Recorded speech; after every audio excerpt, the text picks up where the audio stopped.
اپنا رنگ دکھا جاتی ہے صحبت اللہ والوں کی، اللہ سے ملوا جاتی ہے صحبت اللہ والوں کی۔ آج ایک سازش کے تحت دنیا میں آواز لگائی جا رہی ہے، اللہ کی ذات کو خدا نہ کہو، اللہ کی ذات کو خدا نہ کہو، اللہ کی ذات کو خدا نہ ہو۔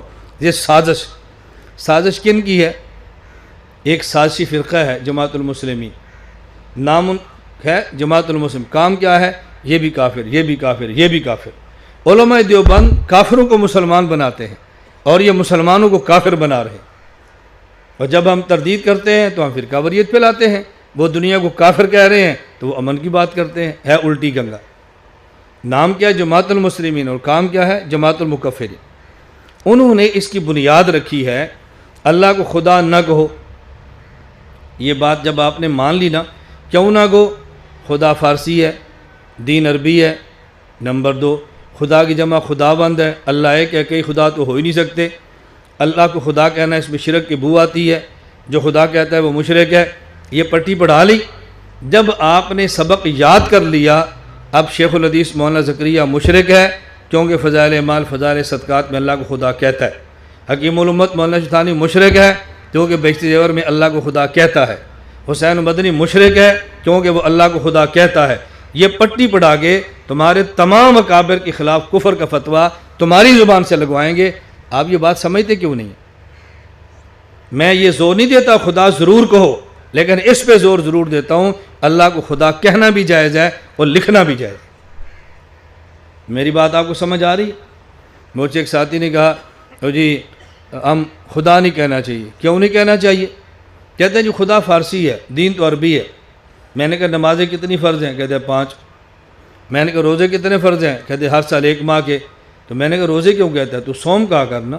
مہینہ کیوں کہتا ہے؟ شہر کہا کر، صوم و شہر فرض، یہ کہا کرو۔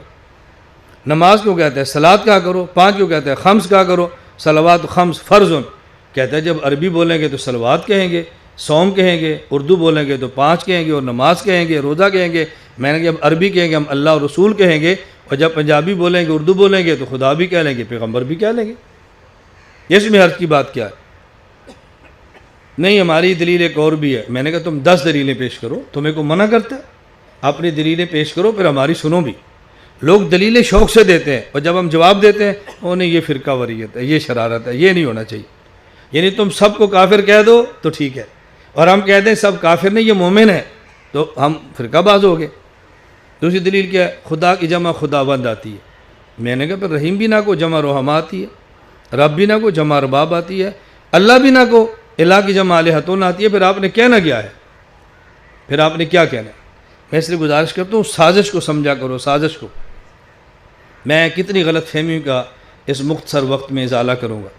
پھر آپ کو ایک اور پٹی کیا پڑھا دی جاتی ہے؟ مولانا لیاز گمن تو چھوٹے ہیں، کل کے بچے ہیں، کیسی بات کرتے ہو؟ فلانے کا خدا نہیں کہنا چاہیے۔ مولانا کیا حیثیت ہے؟ میں آپ سے ایک بات پوچھتا ہوں، اور میں حوالہ اس کتاب کا دے رہا ہوں جو ہر کسی کے گھر میں ہے۔ کتاب کا نام کیا ہے؟ فضائل اعمال۔ آپ پڑھو حکایات صحابہ۔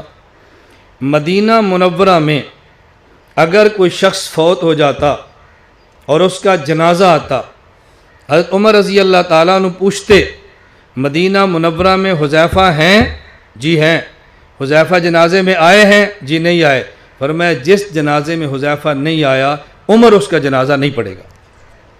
میرا آپ سے سوال ہے، حضرت عمر بڑے ہیں یا حذیفہ بڑے ہیں؟ سب بولو، حضرت عمر بڑے ہیں یا حذیفہ بڑے ہیں؟ اعتماد کس پہ کیا جا رہا ہے؟ کیوں؟ اس لیے کہ فطروں کا فن عمر کے پاس کم تھا، حذیفہ کے پاس زیادہ تھا۔ حذیفہ حضور کے رازدان تھے، ان کو اللہ کے نبی نے فطروں سے آگاہ کیا تھا، یہ فتنہ ہے، یہ فتنہ ہے، یہ منافق، یہ منافق۔ یہ نہیں دیکھتے بندہ چھوٹا ہے یا بڑا ہے، یہ دیکھتے ہیں کہ اس فن کا ماہر کون ہے۔ آپ نے سنا نہیں ہے امام اعظم ابو حنیفہ رحمۃ اللہ علیہ کتنے بڑے عالم ہیں؟ امام ابن سیرین امام ابو حنیفہ سے چھوٹے عالم ہیں۔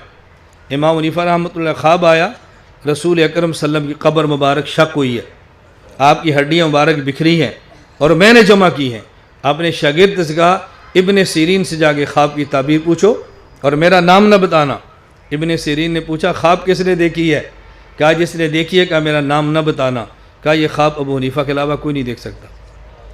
بتاؤ کس نے دیکھی ہے؟ کہا جی آپ کو پتہ چل گیا۔ فرمایا پھر ان کو بتاؤ کہ پیغمبر صلی اللہ علیہ وسلم کی مبارک سنتیں جو دنیا میں پھیل گئی ہیں ان کو جمع کرنے کا کام اللہ ابو حنیفہ سے لے گا۔ یہ تعبیر کیوں دی ہے؟ وجہ بھی سمجھ لو۔ ہمارے اعمال کا نام دین ہے، پیغمبر کی ذات اطہر کا نام دین ہے۔ حضور پاک صلی اللہ علیہ وسلم مبارک ہڈیاں بکھرنے کا مطلب یہ ہے پیغمبر کا وجود دین ہے، سنتیں ہیں، یہ دنیا میں پھیل گئی ہیں اور ابو حنیفہ نے جمع کی ہیں۔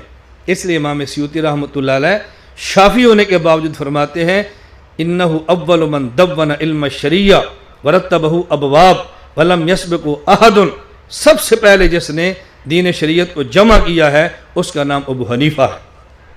یہ چھوٹے آدمی ہیں امام حنیفہ رحمۃ اللہ علیہ، ہمیں یہ بات سمجھ نہیں آتی، ہم عقل کیوں نہیں کرتے؟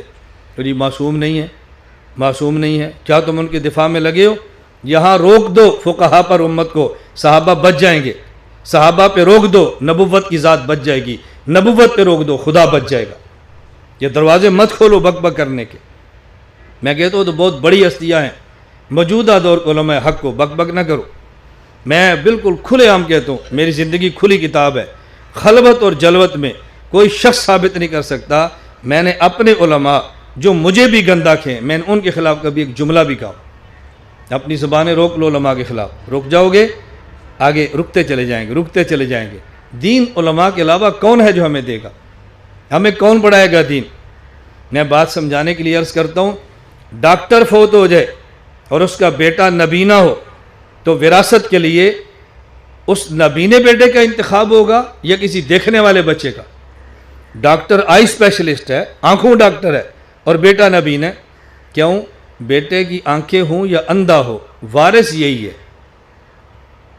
باپ پہلوان ہے وہ مر جائے اور بیٹا لنگڑا ہے تو اسی کو وارث سمجھیں گے کسی اور کو سمجھیں گے؟ وہ بے شک لنگڑا ہے لیکن وارث یہی ہے۔ میں خدا کے لیے اللہ کی قسم اٹھا کر در سے کہتا ہوں، خدا کرے آپ کو بات سمجھا سکوں، عالم عالم ہے، نبی کا وارث یہی ہے، عالم کے علاوہ نبی کا وارث کوئی نہیں ہے۔ عالم جیسا بھی ہو عالم ہی ہے، عالم جیسا بھی ہو عالم ہی ہے، جیسا بھی عالم ہے۔ یہ کردار کشیاں مجھے چھوڑو، مجھے تو غرض نہیں ہے، میں تو خدا کے کرم سے فری ٹینشن لوگ ہوں۔ مجھے اللہ نے اتنا مضبوط اعصاب دی ہیں جس کا کم از کم تم تصور نہیں کر سکتے۔ یہ میرے کابر علماء حق کی جوتیوں کا صدقہ ہے۔ میں نہیں متاثر ہوتا اپنے خلاف، نہ میں اپنا دفاع کرتا ہوں، نہ اپنی صفائیاں دیتا ہوں، نہ تم سے صفائی کی بھیک مانگتا ہوں۔ میں علماء کی بات کرتا ہوں، زبانیں بند کرو، زبانیں روکو، زبانیں روکو، علماء کے خلاف کوئی بات نہ کرو۔ پوری دنیا میں آج طوفان بدتمیزی ہے، علماء کو مجروح کرو، علماء سے امت کو کاٹ دو گے، جس فتنے میں چاہو لے جاؤ، علماء کے ساتھ امت کا اعتماد جڑ جائے گا، تمہیں کوئی گمراہ نہیں کر سکتا۔ اللہ میں یہ باتیں سمجھنے کی توفیق عطا فرمائے۔